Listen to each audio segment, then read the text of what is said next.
¿Qué vamos a ver en esta mañana? Todos estos 34 versículos yo lo voy a tratar de condensar en 3 puntos. Primero, afirmados en el Evangelio. Yo creo que Pablo le está diciendo a la iglesia en Corinto que se afirme en el Evangelio, y eso es el versículo 1 al versículo 11. Punto número 2, sin resurrección no hay esperanza. Versículo 12 al versículo 19. Y Pablo cierra afirmando que Cristo es nuestra esperanza, versículo 20 al 34, y después vamos a aterrizar el avión.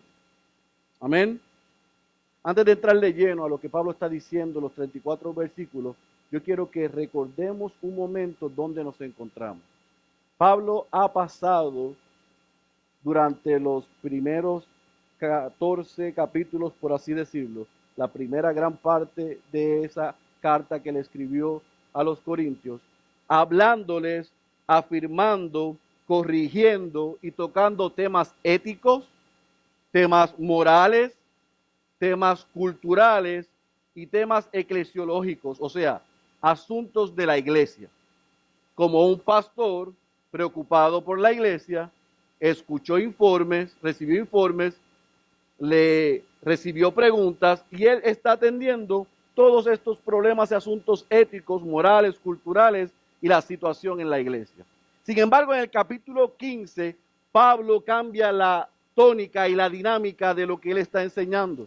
Y ahora entra a hablar de una de las doctrinas, o se podría decir la doctrina más importante y fundamental en el cristianismo, que es la doctrina de la resurrección. Y el capítulo 15, Pablo habla de la resurrección de los que murieron creyendo y afirmando ser hijos de Dios, que habían creído en Cristo, la resurrección de Cristo, y la semana que viene vamos a hablar de la glorificación. Pero el tema central de lo que Pablo habla es la resurrección. Y Pablo se ve obligado a hablar de la resurrección porque en aquella iglesia en Corinto había algunos que estaban poniendo en tela de juicio, en duda, de que había resurrección de los muertos. O sea, no de todos los muertos, resurrección de aquellos que habían depositado su fe en Cristo. Pero si usted solamente escucha eso y no recordamos y nos detenemos el contexto de aquella ciudad y de aquella iglesia, puede ser que nos dé trabajo entender por qué estaban cuestionando esto. Corinto y la iglesia era una iglesia multiétnica. Habían judíos y habían gentiles. Dentro de los judíos que estaban en aquella iglesia, aparentemente había un grupo que había sido influenciado por los saduceos, que establecían que no había resurrección de los muertos. De los que son gentiles, había un grupo influenciado por la cultura y la filosofía greco-romana, específicamente por Platón, que había establecido lo que se conoce como el dualismo, que decía que el cuerpo es malo y el alma es buena. El cuerpo es mortal, el alma es inmortal, el alma anda por ahí y el cuerpo regresa a la tierra. Por ende, no hay ninguna posibilidad, establecían esa escuela, que hubiese resurrección del cuerpo. Si ese planteamiento se aceptaba en la iglesia, se estaba aceptando y estableciendo que el cuerpo de Cristo todavía estaba en la tumba. Y si el cuerpo de Cristo todavía estaba en la tumba, no hay una redención completa. Y eso es un tremendo problema. ¿Lo tienen claro? Basado en eso, Pablo ve la necesidad de contestar las preguntas. Y decir, vamos a comenzar, valga la redundancia, por el principio. Y antes de hablar de la resurrección de los muertos en Cristo y de la misma resurrección de Cristo, el primer punto y el primer planteamiento que el apóstol trae en los primeros 11 versículos es el mismo evangelio. Y en el versículo 1 y 2, él comienza con un ahora. Ahora voy a cambiar de tema. Ahora vamos a hablar de otra cosa. Y yo les quiero mostrar a ustedes el hecho histórico de la resurrección de Cristo. Yo les quiero probar a ustedes que Cristo sí resucitó. Pero para poder probarles que Cristo sí resucitó, en el versículo 1 y versículo 2, el apóstol Pablo lo que hace es decirle a ellos: recuerden, aférrense, afiáncense del evangelio que yo prediqué, del evangelio que yo predico y del evangelio que yo predicaré. El evangelio que ustedes creyeron y el evangelio que a través de él ustedes fueron salvos. Aún son salvos si retienen la palabra. Pero si no retienen la palabra, lo que muestra es que realmente no eran salvos. En síntesis, en los primeros 2 versículos, Pablo, antes de entrar en el tema de la doctrina de la resurrección, él quiere recordarles a aquellos cristianos en Corinto: recuerden el evangelio que yo les prediqué, recuerden el evangelio en el cual ustedes están firmes, recuerden que el evangelio es columna, es baluarte, es fundamental, no se puede negociar. Porque si se negocia el evangelio, entonces se da la puerta para todas estas cosas.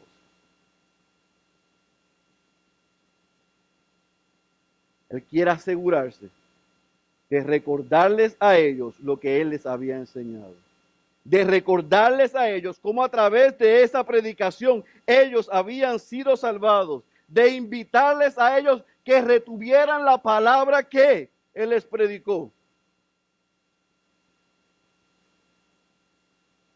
Que se mantuvieran firmes, porque si no habían creído en vano. De ese recordatorio del evangelio, el apóstol Pablo pasa a explicar el evangelio.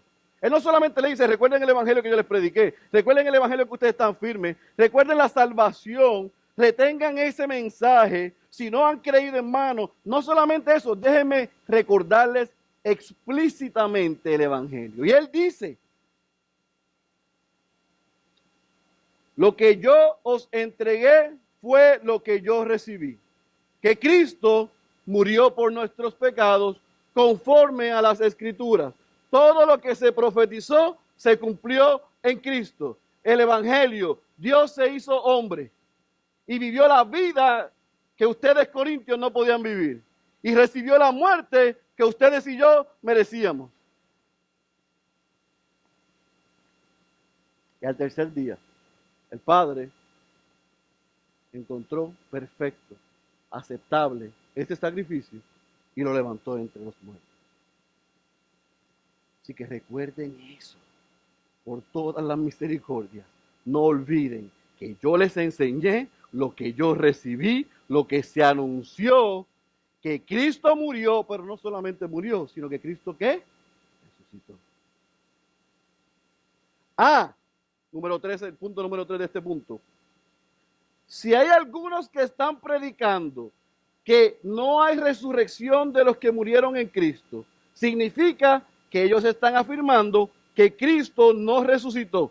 Pues déjenme darle un recordatorio con evidencia y confirmación de que cuando Cristo resucitó, Cefas, Pedro, lo vio, lo vieron los discípulos, lo vieron más de 500 personas, de los que aún en aquella época todavía habían algunos que vivían. Si quieren corroborar si Cristo resucitó, vaya y pregúntenle. Se le apareció a Jacobo, a su hermano, se le apareció a los apóstoles, pero no lo deja ahí.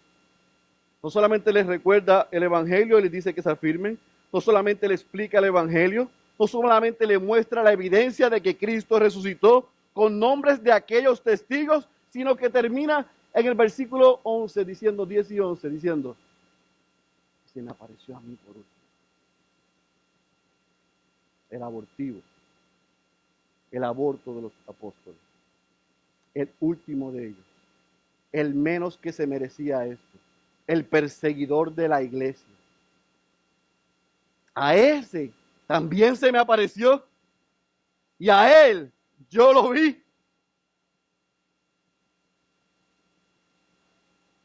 ¿Cómo hay hombres en la iglesia diciendo que no hay resurrección de los que murieron creyendo en Cristo, si dicen eso, afirman que Cristo no resucitó. Y déjenme recordarle que la resurrección de Cristo es fundamental en el Evangelio y hay evidencia, incluyéndome a mí, que lo vimos resucitado. ¿Están conmigo?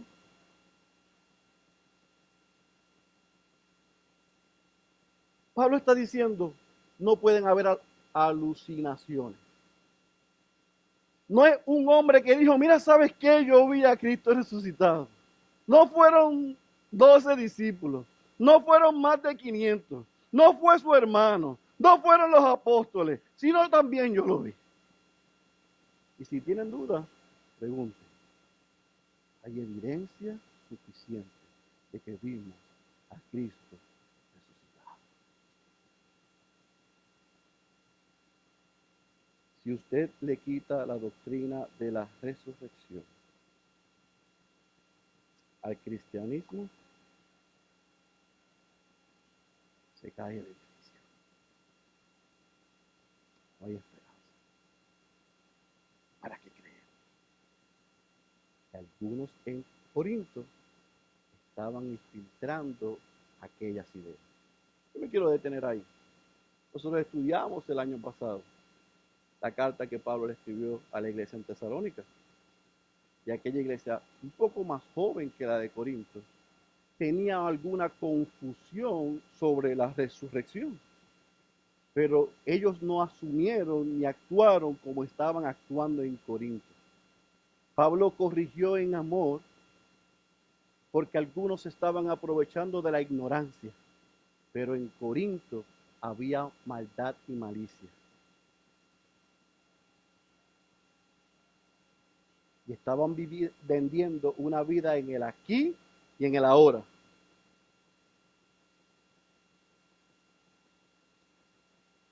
Y Pablo, antes de entrar de lleno a contestar si hay resurrección entre los muertos que hayan creído en Cristo, quiere afirmar vehementemente: Cristo resucitó.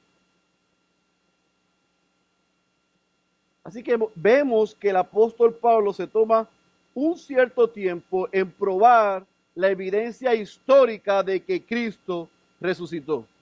Pero ahora del versículo 12 al versículo 19, y voy a decir quizás una palabra para algunos que es de domingo, Pablo va a demostrar el valor apologético de la resurrección de Cristo y de que hay resurrección de los muertos. Él quiere probar que se puede defender que Cristo resucitó de los muertos, que se puede defender que los muertos en Cristo resucitarán, pero lo hace de una manera interesante, porque lo hace usando a la inversa, psicología inversa diría yo.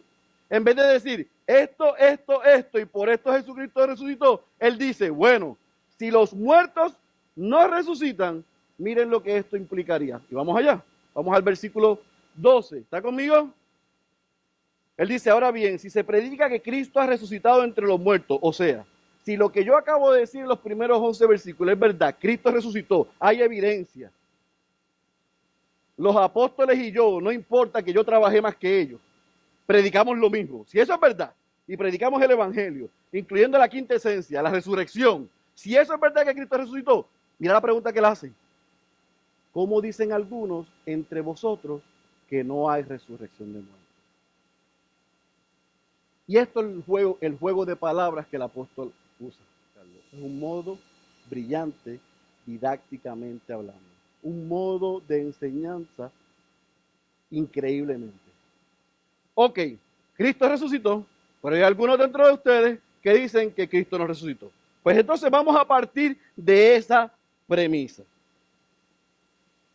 Si Cristo no resucitó, entonces los muertos en Cristo no resucitaron.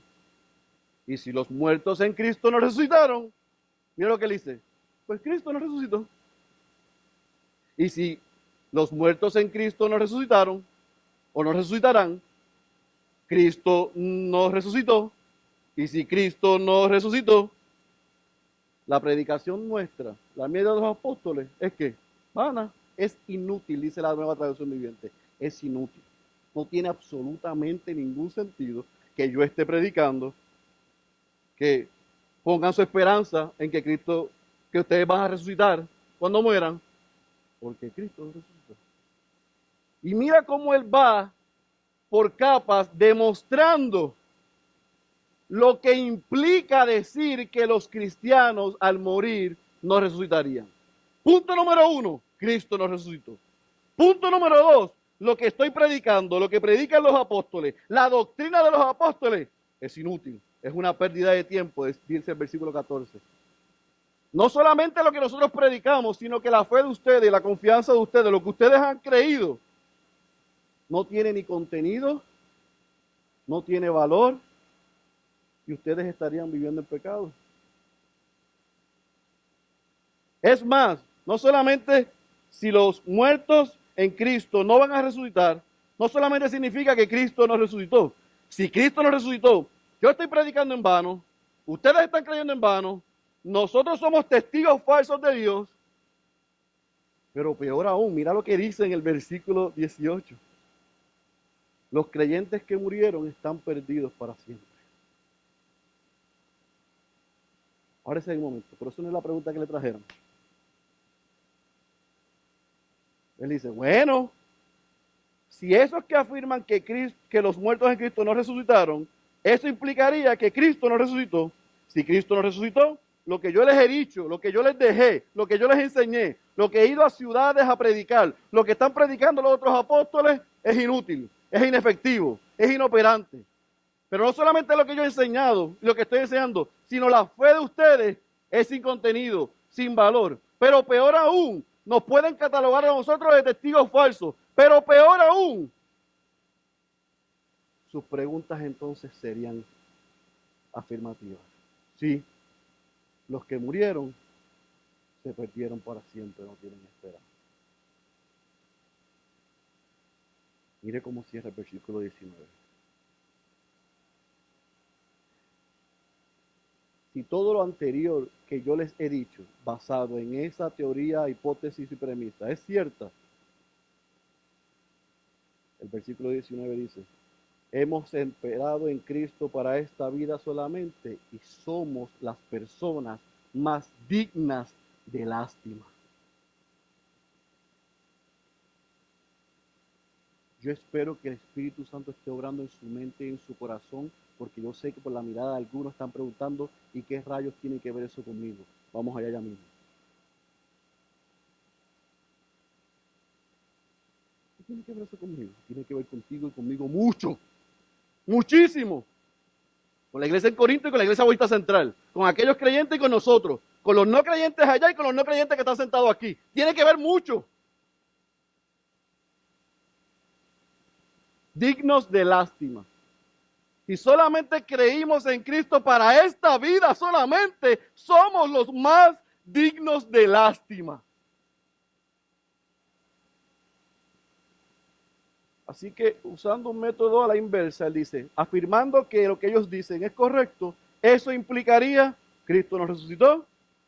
Si Cristo nos resucitó, lo que yo predico es inútil, lo que ustedes creen es inútil, somos testigos falsos, ustedes son pecadores, los que murieron ciertamente no tienen esperanza porque murieron para siempre, y peor aún, todos nosotros somos dignos de lástima.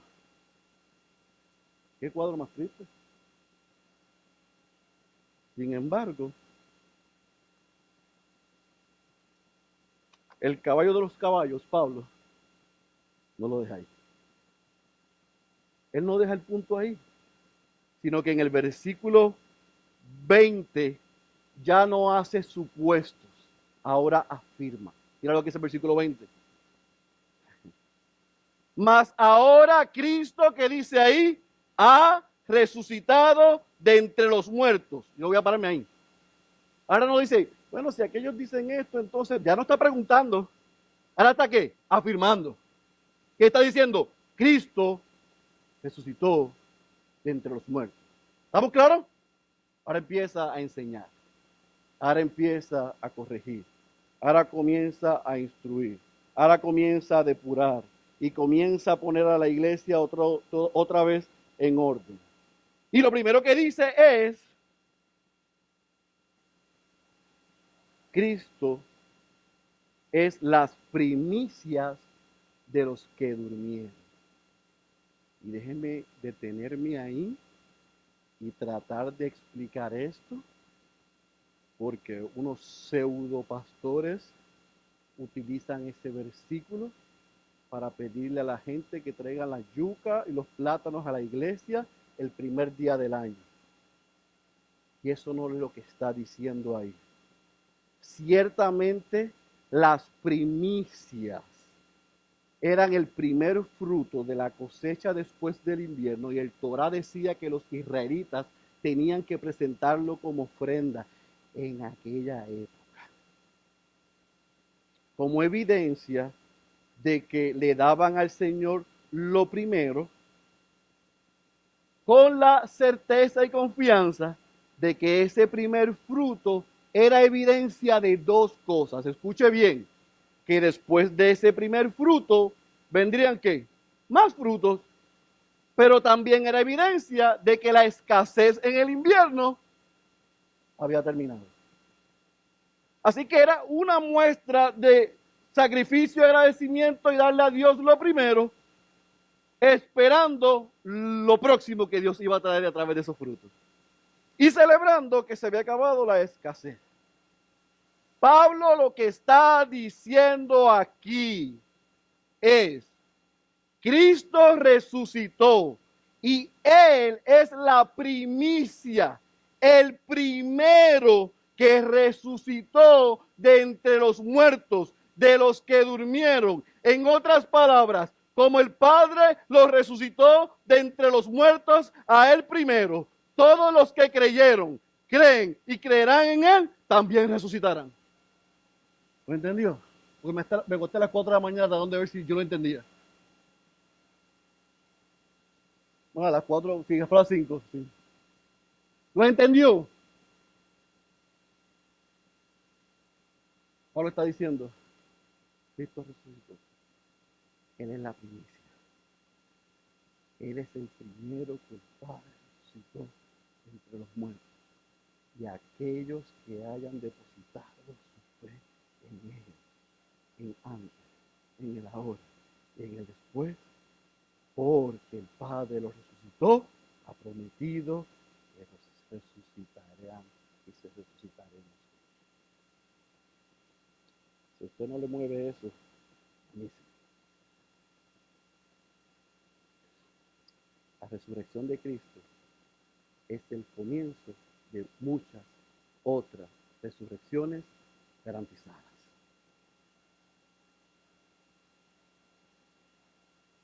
De esa buena noticia, Pablo pasa al versículo 21 y versículo 22 para entonces hacer un paralelo y una comparación.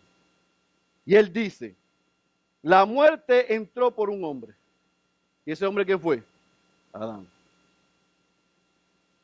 Pero por otro hombre entró la resurrección y la vida. ¿Y quién es ese otro hombre?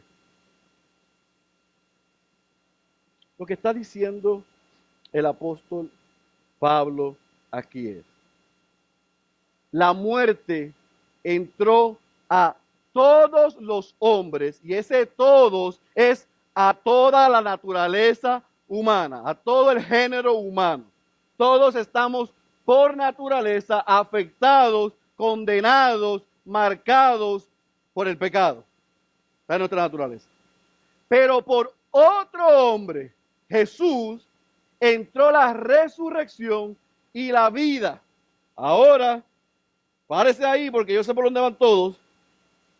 Pastor, pero el versículo 22 dice, porque así como en Adán todos mueren, también en Cristo todos serán vivificados. Esto no es universalismo. Ese todos no significa que todos los seres humanos, por la muerte y resurrección de Cristo, todos van a vivir, porque eso no es correcto. Ese todos es diferente en el original al otro todos.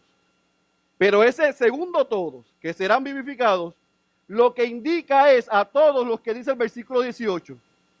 entonces también los que han dormido en Cristo han perecido, los que han dormido en Cristo, y los que estaban en Cristo, y los que estaban en Cristo, desde el versículo 1 hasta el versículo 22, Pablo se refiere a aquellos que estaban en Cristo. Esos que están en Cristo, todos esos que están en Cristo, se les ha asegurado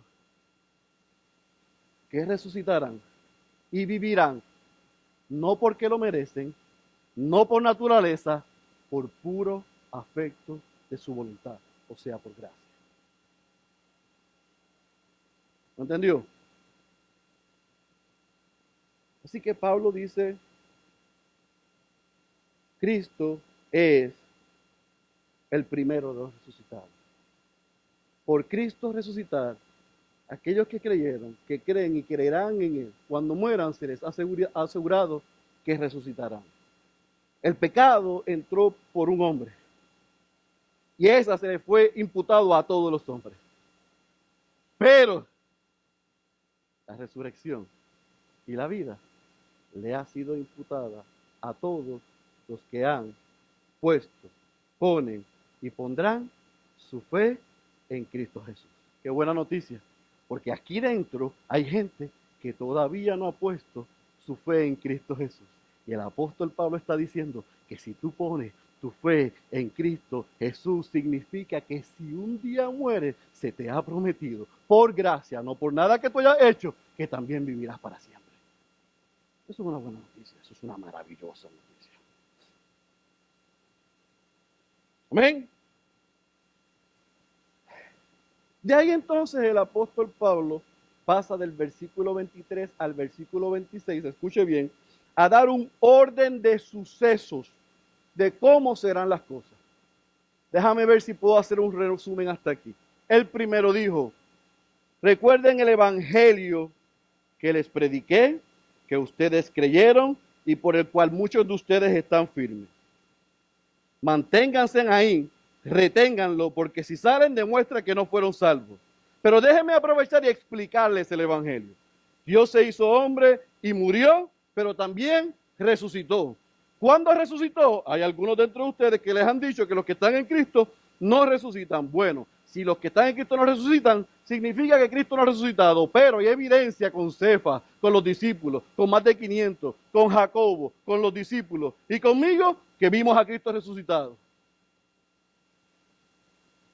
Y porque Cristo resucitó, nosotros estamos confiados. Pero vamos a suponer que lo que le están diciendo a ustedes es cierto. Los muertos en Cristo no resucitarán. Ah, bueno, si los muertos en Cristo no resucitarán, significa que Cristo no resucitó. Lo que predicamos es inútil, lo que han creído es inútil. Ustedes son pecadores, nosotros somos testigos falsos. Los que murieron de verdad no tienen esperanza, somos dignos de lástima. Eso es un supuesto, pero déjenme afirmar una cosa. Cristo sí resucitó. Y el pecado entró por un hombre, pero la vida y la resurrección entró por Jesús. Y entonces mira lo que dice que va a pasar. Primero, el Padre resucita a Cristo, versículo 23. Segundo, los que han creído en Cristo resucitarán en su segunda venida. Tercero, luego vendrá el fin, donde Cristo entregará el reino al Padre, poniendo a todos sus enemigos debajo de sus pies, como dice el Salmo 110, versículo 1. Y anulando todo enemigo espiritual. Por último, dice que Él vencerá al último enemigo o fuerza demoníaca, que es ¿qué? La muerte. Y cuando eso suceda, en el versículo 27 y versículo 28, Pablo confirma y aclara entonces que cuando eso suceda, el Hijo le entrega el reino al Padre, termina su trabajo como mediador y entonces el Dios Padre soberano estará encima de todo y por todos para siempre. Y desde el diseño original, el Hijo regresa a su posición original. ¿Estamos claros?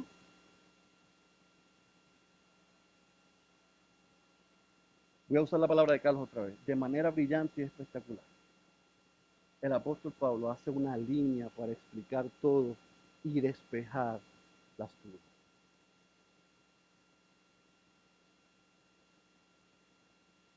Cristo es mediador cumple con la encomienda dada por su Padre, le entregará el reino a Dios como evidencia de que terminó su obra mediadora y que el Padre gobernará por siempre todo y en todos. ¿Estamos hasta ahí? ¿Seguro? ¿Nadie se me ha bajado del avión todavía? Muy bien. Versículo 29 al 34 y Rapop, cerramos. Mira lo que hace el apóstol. Versículo 29, lo voy a leer porque ese versículo ha traído mucha confusión. Y yo voy a traer un poquito más de confusión porque yo no tengo la respuesta, pero vamos por ahí. Versículo 29 dice, de no ser así, ¿qué harán los que se bautizan por los muertos? Si de ninguna manera los muertos resucitan, ¿por qué entonces se bautizan por ellos? Ese versículo, los jóvenes que están aquí, escucharon en Utah, en el templo mormón, y nuestra amada hermana Hamily se fue de tú a tú con una mormona, tratando de que ella le pudiese mostrar que eso dice y está probado que los vivos se deben bautizar por los muertos. Pero ellos dicen, ¿eso es lo que dice Pablo ahí? ¿Sí o no? Pablo está haciendo una pregunta. Dice, de no ser así, o sea, de no ser que Cristo resucitó, de no ser que los que están en Cristo resucitarán, ¿por qué entonces hay algunos dentro de ustedes que se bautizan por los muertos? Ese versículo no tenemos manera de poder llegar a una conclusión de lo que el apóstol Pablo dijo ahí, porque lo que podemos hacer es tomar ese versículo 29 y unirlo al versículo 19. Y mira cómo diría. El versículo 19 dijo, si hemos esperado en Cristo para esta vida solamente, somos de todos los hombres los más dignos de lástima. De no ser así, ¿qué harán los que se bautizan por los muertos? Si de ninguna manera los muertos resucitan, ¿por qué entonces se bautizan por ellos? Ahora, la teoría y lo que la mayoría de los que saben más que yo han establecido sobre ese versículo es que aparente y alegadamente en la iglesia en Corinto, algunos cristianos recién convertidos o más jóvenes, preocupados por aquellos creyentes en Corinto que habían puesto su fe en Cristo, pero no se habían bautizado y murieron. Ellos estaban yendo a las aguas bautismales por segunda vez a bautizarse por ellos, pero estaban fallando en creer que el bautismo salva, y sabemos que el bautismo no salva. Así que la teoría es que posiblemente hay algunos que estaban haciendo eso y Pablo está tomando eso para decir, eso no está bien, pero aún si eso fuese un hecho y ustedes estuviesen haciendo bien, ¿para qué rayos lo están haciendo si como quiera los muertos en Cristo no van a resucitar? ¿Hace sentido? ¿Sí o no? Y si tienen preguntas, le preguntan a Julio cuando sacan afuera.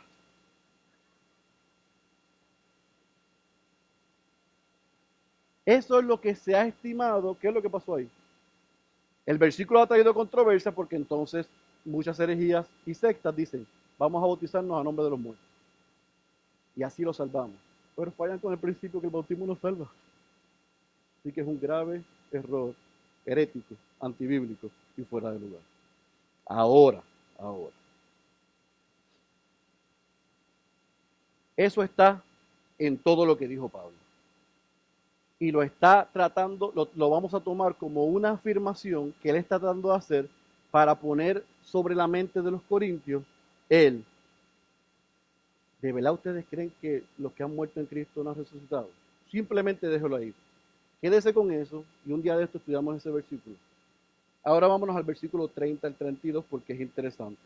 Ya son las palabras casi finales de esta sección. El domingo que viene veremos la glorificación en la segunda venida de Cristo.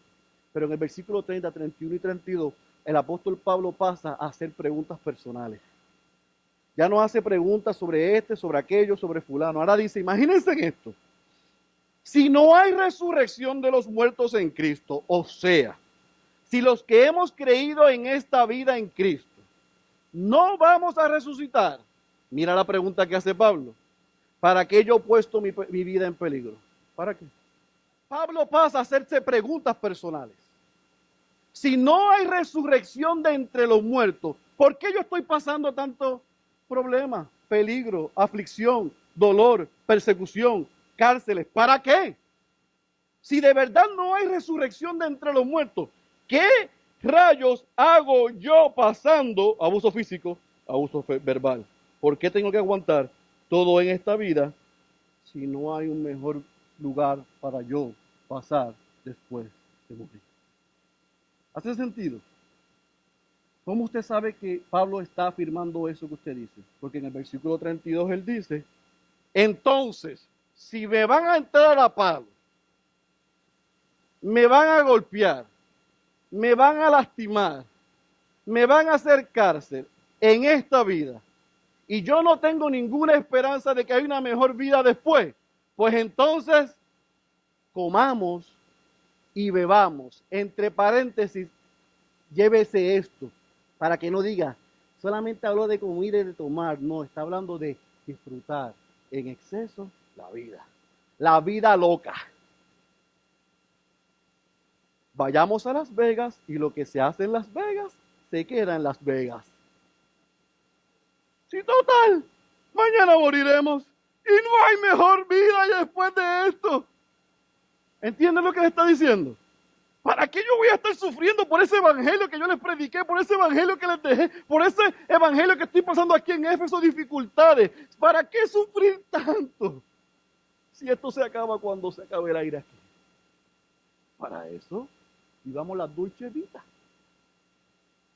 Gastemos, despilfarremos, hagamos lo que nos dé la gana. Mañana morimos. Déjenme hacer una corrección, por si alguien piensa que eso es lo que Pablo está diciendo. Pablo está usando el sarcasmo. ¿Entendieron? Ahora no digan por ahí, bueno, como mañana no hay, el pastor dijo que comamos y bebamos, y mañana nos vamos a morir. No estoy diciendo eso. Ni fue lo que dijo el apóstol.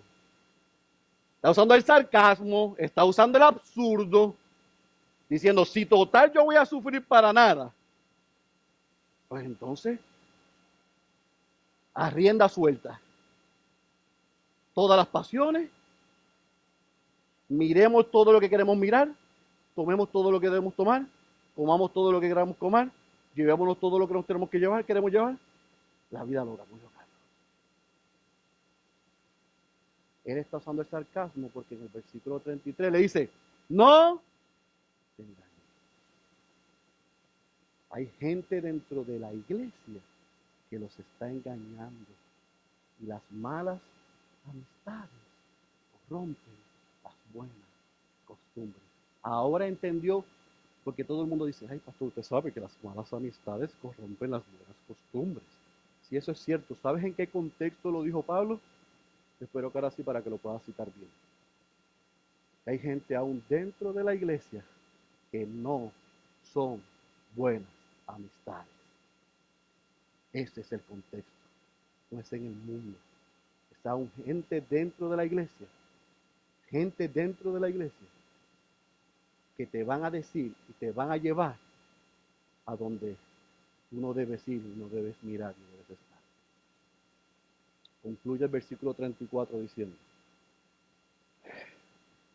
piensen, recapaciten, piensen, recapaciten, sean sobrios, dejen de pecar, escúchenme. Sí hay resurrección de entre los muertos. Sí Cristo resucitó. Sí hay esperanza. Pero la posición de ustedes, la respuesta de ustedes, lo que me demuestra, ¿sabe qué? Es que ustedes no conocen bien a Dios. Que ustedes no tienen conocimiento de Dios. Y eso es una vergüenza.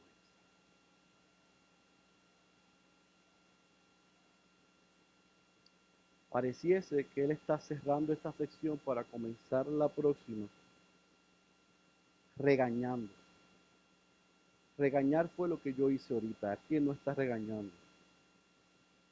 Aquí Él está alentando a que dejen esas malas compañías, recapaciten y piensen sean sobrios, demuestren que el evangelio que yo les prediqué, que recibí, ustedes lo han creído, lo han entendido, les acabo de explicar que Cristo resucitó y hay promesa de que ustedes resucitarán.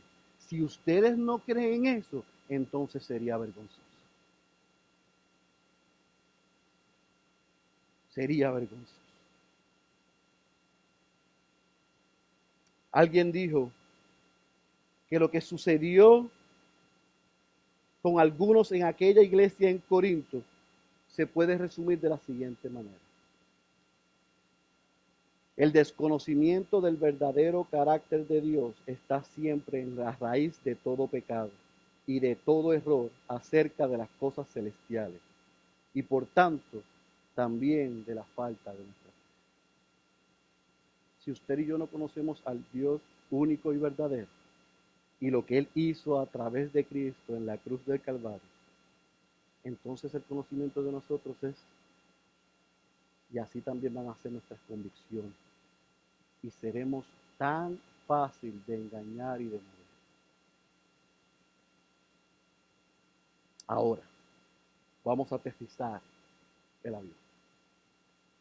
Algunos pueden estar pensando, Pastor Félix, tremendo, pobre iglesia. ¿Cómo es posible que esa gente hayan creído que no hay resurrección entre los muertos a los que están en Cristo? Todavía hay gente en el 2018, igual que en la iglesia de Corinto, en la iglesia Bautista Central, que no creen que hay más vida después de aquí. Una de las preguntas que tanto no creyentes como creyentes se hacen constantemente es, ¿qué pasará después de la muerte?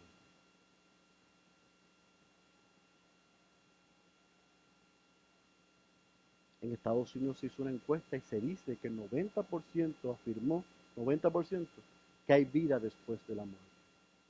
En Europa un 40% dijo eso. Así que el hombre, de una manera u otra, está tratando de averiguar qué va a pasar después de la muerte.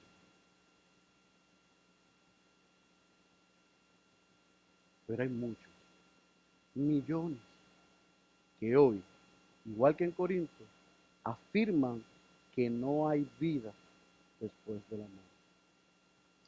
Hay un famoso, para mi desgracia, cantante puertorriqueño, que en el año 2014 logró y arrasó con todos los premios Billboard, Grammy, Disco del Año, Artista del Año, con una canción que se llama Vivir mi vida. Marc Anthony. Esa canción, que no es Vivir es Cristo, esa es de los Jerez. Por si acaso, no voy a hacer que se confunda alguien aquí y dice, ¿eso no lo cantan los Jerez? No, esa la cantan Marc Anthony. Los Jerez cantan la verdad, vivir es Cristo, no es mi vida. Vivir mi vida tiene su video oficial más de 675 millones de views en YouTube. Y dentro de la canción que, obviamente, con los ritmos sabrosos de mi isla, es muy pegajosa, dice, dentro de todo lo que dice, un gran disparate que se ha hecho verdad en muchos. Y yo no lo voy a cantar por si acaso. Dice, voy a reír, voy a bailar, ¿para qué llorar? Pa, para los que no sepan, es una abreviación del para, y es el Puerto Rican slang, I'm sorry. ¿Para qué llorar? ¿Para qué sufrir? Empieza a soñar, reír, voy a reír, voy a bailar, siente, baila, goza, que la vida es una sola. La vida es una sola. Y entonces, como la música es tan pegajosa, usted está en Ross comprando un traje o en Mamarritas comiendo un taco y la ponen y se le pega y comienza a decir, la vida es una sola. Y se mete en la entraña y en el corazón del hombre y comenzamos a decir, la vida es una sola. En el año 2018, en la Iglesia Bautista Central, lamentablemente, y en muchas iglesias, aún de sana doctrina, hay muchos hombres y mujeres que viven y actúan como la vida que tienen es una sola.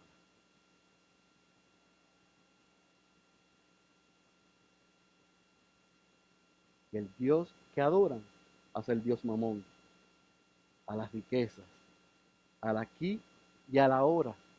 Pero eso no estamos hablando de inconversos, estamos hablando aún dentro de la iglesia, porque hay pseudos hombres haciéndose millonarios con libros muy bestsellers de tu mejor vida aquí y ahora. Déjeme decirle algo para aclarar y despejar a aquellos que cuando yo digo eso se molestan. Déjeme decirle lo que hay detrás de esa doctrina. Hace 20, 25 años, ese movimiento apostólico, profético y de prosperidad, para poder sostener esa doctrina, tuvieron que decir que ya Jesucristo había regresado en los años 70. Porque como se dieron cuenta que no era compatible decir, vive tu mejor vida aquí ahora y haz riquezas aquí, y a la misma vez predicar que hay una esperanza después de la muerte o que Cristo puede regresar en cualquier momento. Así que removieron el regreso de Cristo, dijeron que ya vino y le alimentan la avaricia aún dentro de la iglesia, usando 3 versículos, cantando 3 canciones y diciendo gloria a Dios. Es el mismo monstruo.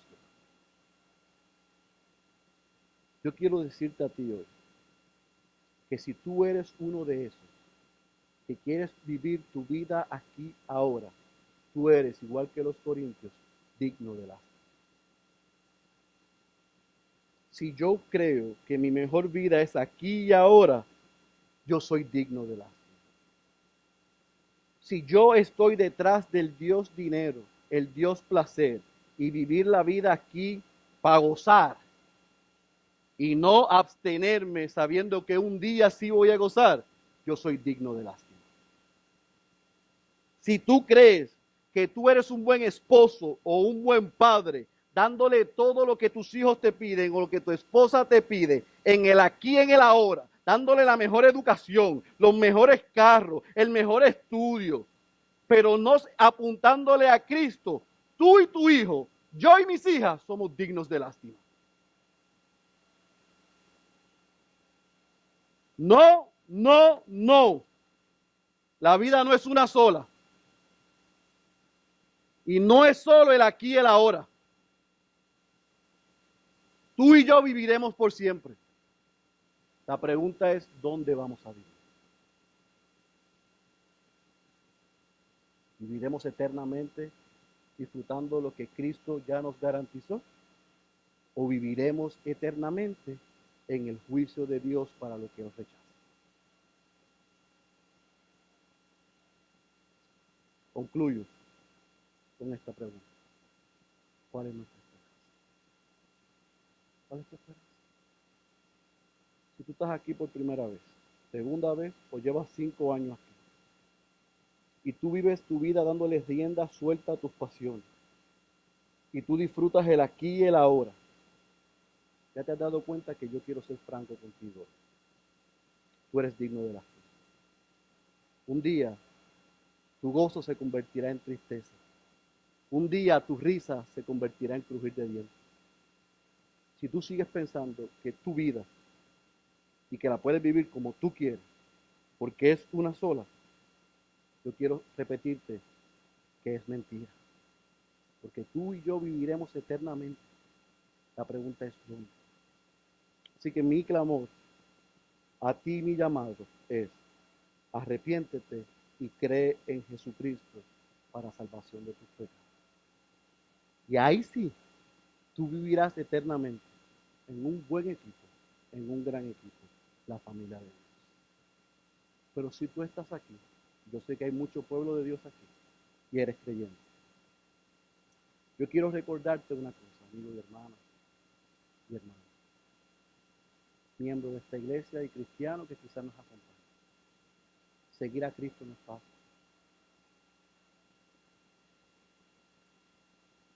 Seguir a Cristo conlleva que muchas veces vamos a tener que frenar nuestras pasiones. Seguir a Cristo conlleva que tenemos muchas veces que controlar nuestros impulsos. Seguir a Cristo es reconocer que esta vida no es la única vida. Ser creyente significa entender que la dificultad que estamos pasando hoy, el dolor que estamos pasando hoy, la prueba que estamos pasando hoy, la enfermedad que estamos pasando hoy, aún la pérdida que hemos pasado o podemos experimentar, es un anticipo de una gloriosa noticia, y es que si tenemos nuestros ojos en Cristo hay esperanza para nosotros. Y podemos descansar, podemos mantenernos firmes y podemos esperar, porque un día, no en el aquí, en el ahora, no habrá más llanto ni habrá más dolor, porque un día estaremos en la ciudad de Dios. El que tenga oídos para oír, yo espero que haya escuchado la voz de Dios. Cierre sus ojos, por favor. Padre, gracias, porque a pesar de mí, yo he confiado que tú le has hablado a tu pueblo. Yo descanso en que tú le hablaste a tu pueblo, pero yo clamo a ti, oh ahora, por todas tus misericordias, para que tú salves a los que están aquí, que han pensado hasta el día de hoy que su mejor vida es aquí ahora. Aquellos que dicen, yo comeré y beberé y haré lo que quiera, porque mañana moriremos total. Que tú le hayas hecho entender que eso es un grave error y una gran mentira. Que viviremos por siempre, pero que ellos hoy pueden responder arrepintiéndose de sus pecados y poniendo su fe en ti, declarándote a ti como su Señor y Salvador, para vivir del lado de la eternidad, donde no hay llanto, no hay dolor. Por todas tus misericordias, cambia y transforma corazones. Y a los que estamos en Cristo, no importa lo que estemos pasando, que podamos recordar que un día no hay más llanto, ni hay más dolor, porque estaremos en la ciudad de Dios. Recibe la gloria y la honra. Solo a ti te pertenece. En el nombre de Jesús. Amén. Amén. Amén.